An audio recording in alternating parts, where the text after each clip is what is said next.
Hello student, today I am going to start your new topic, that is organizational structure. First we have to understand the meaning of organization structure.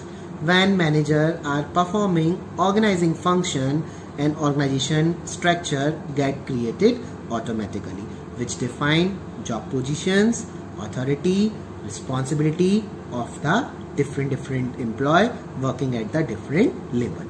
It is also defined as network of job positions, responsibility and authority at the different level, and it can be called as a framework within which managerial and operational tasks to be performed. It specifies the relationship between the people, work and resources also. Narrow span of management result in tall structure, whereas wide span result in flat structure. Now I am explaining in Hindi also. जब कोई manager organising function को perform करता है तो हमारा organisation structure automatically create होता चला जाता है, जो डिफाइन करता है हमारी लोगों की जॉब पोजीशन क्या होगी, किसको कितनी अथॉरिटी है, किसकी क्या रिस्पॉन्सिबिलिटी है, डिफरेंट एम्प्लॉय जो ऑर्गेनाइजेशन का पार्ट होते हैं, जो ऑर्गेनाइजेशन के अंदर काम कर रहे होते हैं. इसको हम अदर वर्ड्स में अगर लेंगे तो that is called the network of job position, responsibility and authority also. Different level पर किसकी क्या जॉब पोजीशन है, किसको कितनी रिस्पॉन्सिबिलिटी दी गई है, किसको कितनी अथॉरिटी दी गई है, ये सब किसका पार्ट बोला जाता है. ये फुल नेटवर्क हमारा ऑर्गेनाइजेशन स्ट्रक्चर को ऑटोमेटिकली क्रिएट करता है जब कोई भी मैनेजर इस फंक्शन को परफॉर्म करता है, ऑर्गेनाइजिंग फंक्शन को, तो हमारा ऑर्गेनाइजेशन स्ट्रक्चर ऑटोमेटिकली क्रिएट होता चला जाता है. इसको हम क्या बोलते हैं? It is also called a framework within which managerial and operational tasks are to be performed. ये हमारा वो फ्रेमवर्क होता है जिसमें हम मैनेजरल एंड ऑपरेशनल दोनों तरीके के टास्क को हम परफॉर्म करते हैं. हमारा जो टॉप लेवल है वो मैनेजरल को परफॉर्म करेगा, जो हमारा लोअर लेवल है वो हमारा ऑपरेशनल टास्क को परफॉर्म करेगा, और जो मिडिल लेवल है वो इन दोनों के बिटवीन कोऑर्डिनेशन क्रिएट करता है. That's why the human resource is working in as a important resource for an organization. It specifies the relation between the people, work and resources. ये people, work and resources के between एक important relation को specify. Then organization structure, in short we have to understand that it is provide outcome of organizing function. जो हम organization function को perform कर रहे हैं उसका हमारा क्या outcome निकल कर आ रहा है, जो हम input दे रहे हैं उसका हमारा क्या output निकल कर आ रहा है, वो हमारा organization structure को create करता है. And also determine the style of working, ये हमारा स्टाइल ऑफ वर्किंग को भी डिटरमाइन करता है. इट मीन्स किसकी क्या रिस्पॉन्सिबिलिटी है, किसको क्या जॉब पोजीशन पे रखा गया है, किसकी क्या रिस्पॉन्सिबिलिटी है, किसको कितनी अथॉरिटी डिवाइड की गई है. That provide the framework also, ये हमें एक फ्रेमवर्क प्रोवाइड कराता है ऑपरेशनल और मैनेजमेंट एक्टिविटी को. And in short we have to be say that in one line, that is provide the skeleton of organization. It is also called the skeleton of organization. Now we have to be understand span of management. Span of management in short we have to be say that give shape to organization structure. जो हमारे organization structure को जब कोई भी tool shape provide करता है वो हमारा स्पैन ऑफ मैनेजमेंट बोला जाता है. It means how many employ और subordinate can be effectively managed by one manager. When authority and responsibility relationship are established in organization process, then manager must keep in mind span of control also. Span of management हमारा क्या होता है कि एक manager उसकी efficiency level check किया जाता है, how much he is effective, how many people he control under by the one person. एक पर्सन कितने सारे सुपीरियर को या कितने सारे सबऑर्डिनेट को या कितने सारे एम्प्लॉयज को अपने अंडर में कंट्रोल कर पा रहा है. Not the superior, one superior कितने सारे सबऑर्डिनेट को अच्छे से कंट्रोल कर पाता है, उनको मैनेज कर पाता है, वो हमारा स्पैन ऑफ मैनेजमेंट का पार्ट बोला जाता है. ये हमारी ऑथोरिटी एंड रिस्पॉन्सिबिलिटी रिलेशनशिप को एस्टेब्लिश करता है ऑर्गेनाइजेशन प्रोसेस के through.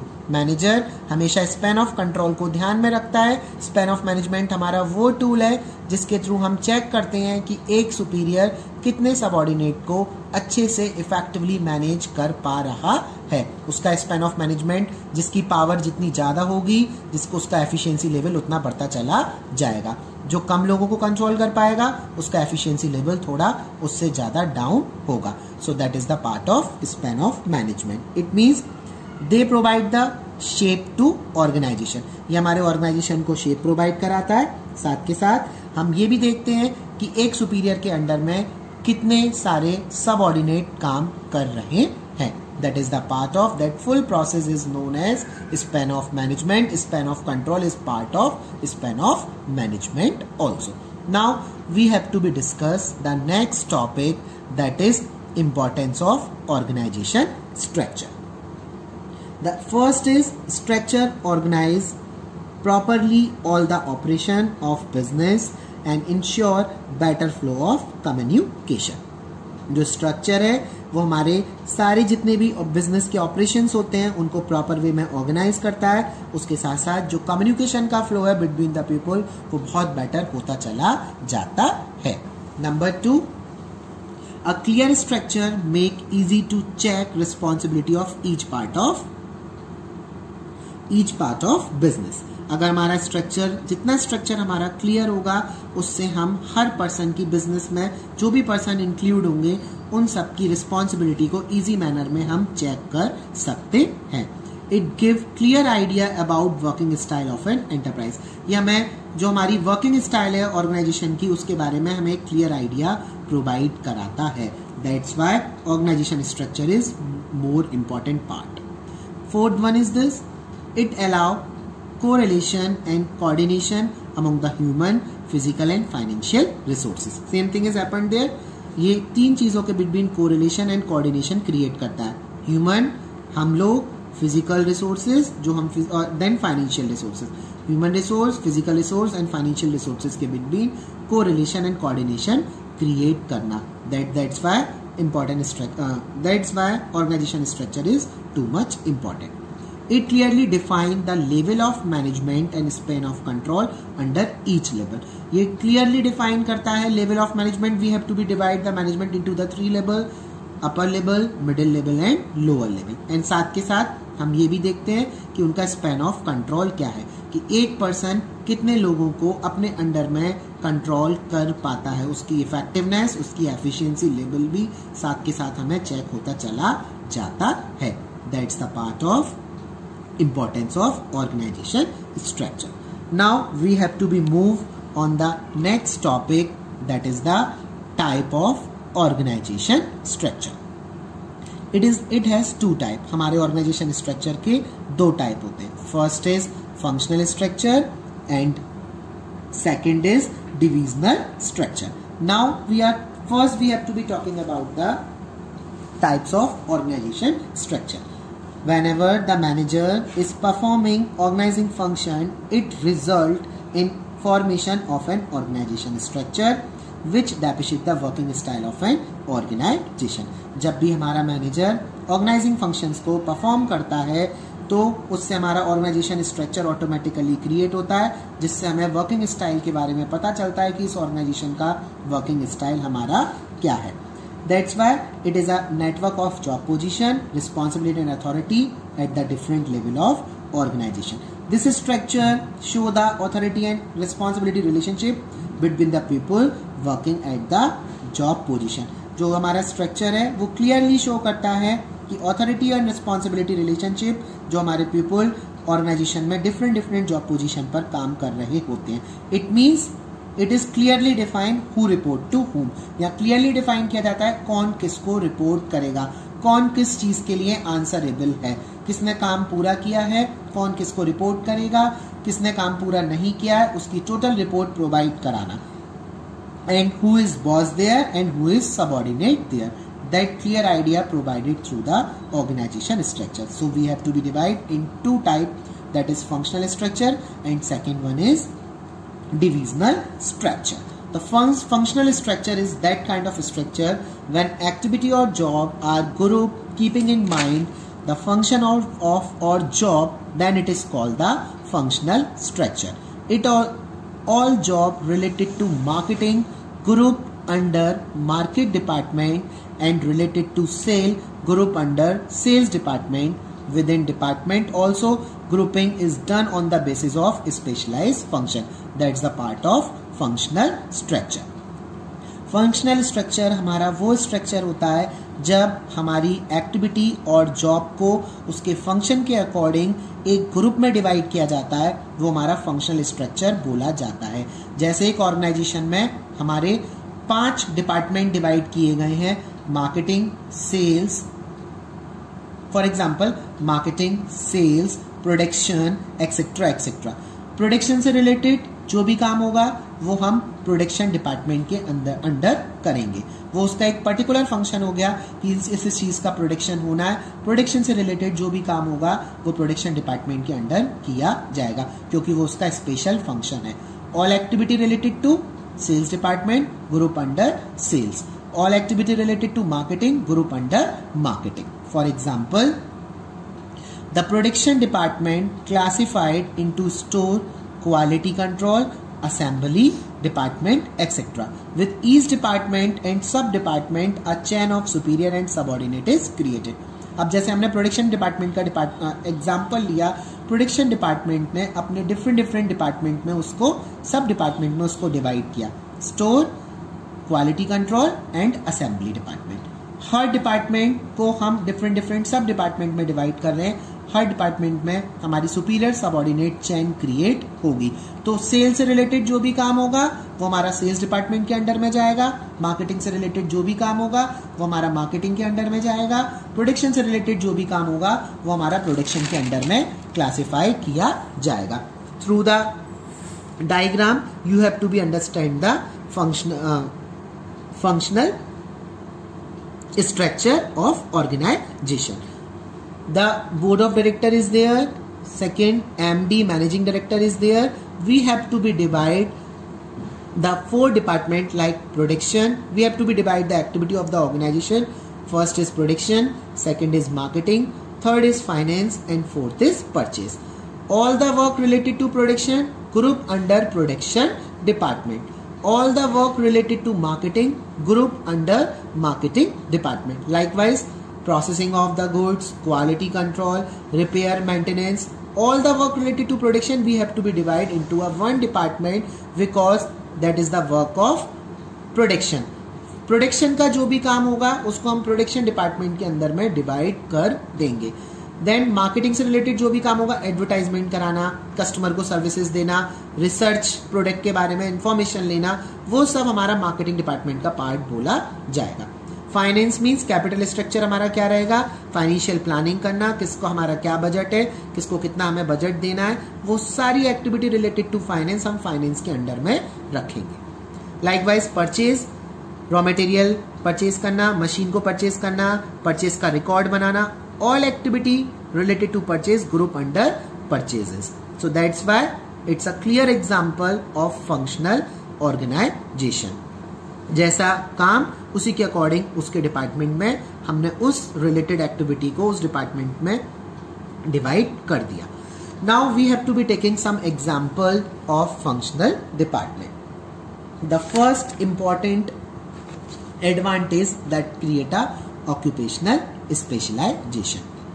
This promote efficiency in utilization of manpower as by performing similar job their performance improve and become specialized. Likewise, जैसे हम division of work का एग्जाम्पल लेते हैं, जब हम कोई भी काम पर्सन की स्पेशलाइजेशन क्रिएट पर्सन में कैसे होता है, जब हम कोई भी काम उसकी क्वालिफिकेशन के अकॉर्डिंग हम उसको डिवाइड करते हैं तो पर्सन के अंदर स्पेशलाइजेशन क्रिएट होता चला जाता है। अगर हमें मैन पावर की एफिशिएंसी को प्रमोट करना है, उसके रिसोर्सेज को प्रॉपरली मैन पावर के प्रॉपरली यूटिलाइज करना है, तो जब वो सिमिलर जॉब को बार बार परफॉर्म करेगा तो उसकी परफॉर्मेंस इंप्रूव होगी और वो अपने काम में स्पेशलाइज बनता चला जाएगा। तो अगर प्रोडक्शन से रिलेटेड कोई भी काम पर्सन बार बार क्वालिटी कंट्रोल में लगा हुआ है, उसकी प्रोसेसिंग करा रहा है, या फिर वो रिपेयर मेंटेनेंस में लगा हुआ है, तो उसके अंदर ऑक्यूपेशनल स्पेशलाइजेशन क्रिएट होती चली जाएगी। That's the first most important example under the functional organization. Second, promote control and coordination within the department. Different department होंगे, वहां पर इजीली कंट्रोल होगा और सारे डिपार्टमेंट में इजीली कोऑर्डिनेशन होता चला जाएगा, क्योंकि दूसरे डिपार्टमेंट को दूसरे डिपार्टमेंट की एक्टिविटी से कोई मतलब नहीं है, बट वो टाइम से एक दूसरे को कोऑर्डिनेट करेंगे, जिससे ऑर्गेनाइजेशन का जो ऑब्जेक्टिव है वो भी टाइमली कंप्लीट होता चला जाए। Number 3, increase managerial and operational efficiency. इससे हमारी मैनेजरल और ऑपरेशनल एफिशिएंसी भी बढ़ती चली जाएगी। Fourth thing is this, it lead to minimum duplication of efforts. सबसे ज्यादा यहाँ पे हमें फायदा क्या होगा, हमारे रिसोर्सेज को प्रॉपर यूटिलाइज किया जाएगा। हम यहाँ किसी भी चीज को बार बार रिपीट नहीं करेंगे, तो जो हमारा डुप्लीकेशन ऑफ एफर्ट्स है वो मिनिमम हो जाएगा। एक पर्सन ने अपना काम किया, मार्केटिंग ने अपना काम किया, सेल्स ने अपना काम किया, फाइनेंस ने अपना काम किया, परचेज ने अपना काम किया, कोई एक्टिविटी वहां पर रिपीट नहीं होगी। So we it lead a minimum duplication of the efforts also. The fifth point is this, easy and effective training only one function. हमें पीपल को एक ही फंक्शन के रिलेटेड ट्रेनिंग प्रोवाइड करानी पड़ेगी। इजी ट्रेनिंग रहेगी, इफेक्टिव ट्रेनिंग रहेगी। वो पर्सन जब एक फंक्शन को बार बार परफॉर्म करेगा तो ऑक्यूपेशनल स्पेशलाइजेशन उसके अंदर क्रिएट होगा, साथ के साथ हमें उसी से रिलेटेड उसको हमें ट्रेनिंग भी प्रोवाइड करानी पड़ेगी, जो ट्रेनिंग इजी भी रहेगी क्योंकि पर्सन उस काम को बार बार कर रहा है, और उसके लिए इफेक्टिव भी रहेगी। अगर उसमें हमें कोई इंप्लीमेंट करना है तो हम इजीली उसमें इंप्लीमेंट भी कर सकते हैं। The sixth point is this, each functions get due attention under functional structure। सारे फंक्शन हमारे जो फंक्शनल स्ट्रक्चर है उसके अंडर में हम उस पर प्रॉपर अटेंशन दे पाएंगे। लाइकवाइज अगर प्रोडक्शन से रिलेटेड कोई काम होगा तो प्रोडक्शन वाले उस पर प्रॉपर अटेंशन प्रोवाइड कराएंगे। That's the advantage having a functional organization in the organization structure. Now we are talking about the disadvantage also. Now we are talking about the disadvantage.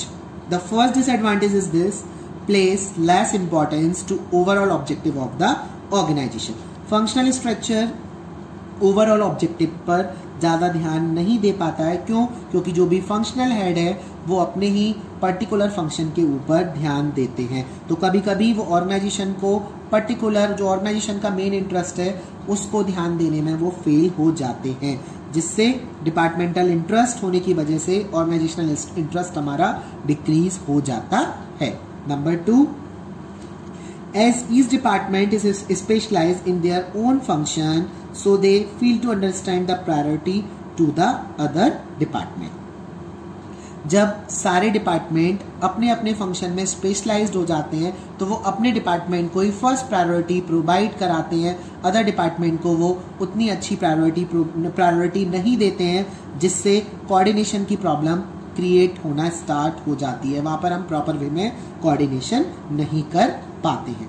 The third point is this, there is inflexibility because employee get training in one area or one skill only। यहाँ हम inflexibility कैसे create होती है, it's a part of disadvantage. अगर किसी people को training marketing में दी गई है तो वो केवल मार्केटिंग में ही एक्सपर्ट होगा, हम उसको सेल्स या अदर डिपार्टमेंट में फिक्स अप नहीं कर सकते हैं। That create inflexibility also. Sometimes the fourth point is this, there can be conflict of interest between different department. For example, sales department insists to give discount and the finance department puts objection on it. कभी कभी क्या होता है कि different department के between conflict create हो जाते हैं। अगर सेल्स डिपार्टमेंट बोलता है कि हमें अपनी सेल्स को बढ़ाना है तो हमें डिस्काउंट देना पड़ेगा, बट फाइनेंस डिपार्टमेंट इस पर ऑब्जेक्शन खड़ा कर देता है कि अगर आप डिस्काउंट देना स्टार्ट करेंगे तो फाइनेंस की क्राइसिस होना शुरू हो जाएंगी। So that's why it create conflict of interest between the department. Also lack of coordination problem is created also. Fifth point is this, difficult to fix accountability because failure in organization objective, the department head blame other department. यहाँ पर हम किसी की accountability fix नहीं कर सकते। Who is accountable, अब accountable word आया है तो 3 वर्ड इसके साथ चलेंगे, वो हम अभी आपको आगे के टॉपिक में समझाएंगे। आप किसी की यहाँ पर अकाउंटेबिलिटी फिक्स नहीं कर सकते हैं। अगर ओवरऑल ऑर्गेनाइजेशन के ऑब्जेक्टिव आपके फेल हो जाते हैं तो डिपार्टमेंट हेड जो होते हैं वो एक दूसरे को ब्लेम करते हैं कि मार्केटिंग वाला बोलेगा कि सेल्स ने हमें टाइम से गुड्स तैयार करके नहीं दिया, हमारी सेलिंग बेटर नहीं हो पा रही है, तो परचेज वाले बोलेंगे कि हमें रॉ मटेरियल के लिए पैसा नहीं मिला, फाइनेंस वाले अदर को ब्लेम करेंगे, मार्केटिंग अदर को ब्लेम करेगा, वो एक दूसरे को ब्लेम ही करते रहेंगे, जिससे हम किसी की अकाउंटेबिलिटी फिक्स नहीं कर सकते अगर ऑर्गेनाइजेशन अपने ओवरऑल ऑब्जेक्टिव को अचीव नहीं कर पाती है. They all are the part of disadvantage of functional structure. Now we are talking about the suitability also. The first thing is this division of work as per function. यहाँ पर हम function के according work को divide करते हैं. That is the most suitable thing in this. If we are divide the work according to function, हम यहाँ पर काम को अगर divide करते हैं function के according, तो तभी ये हमारे लिए फंक्शनल ऑर्गेनाइजेशन सुटेबल बोला जाता है. Number 2 specialization in every function. यहाँ पर स्पेशलाइजेशन क्रिएट हो जाती है जब हम प्रोडक्शन का वर्क बार बार करेंगे. अगर हम स्पेशलाइजेशन चाहते हैं तो that's the suitability also. Number 3 grouping similar nature of job. आप सिमिलर नेचर ऑफ जॉब को एक ग्रुप में डिवाइड कर सकते हैं. Likewise related to work of finance you have to be divide into the finance department also. One type product manufactured only.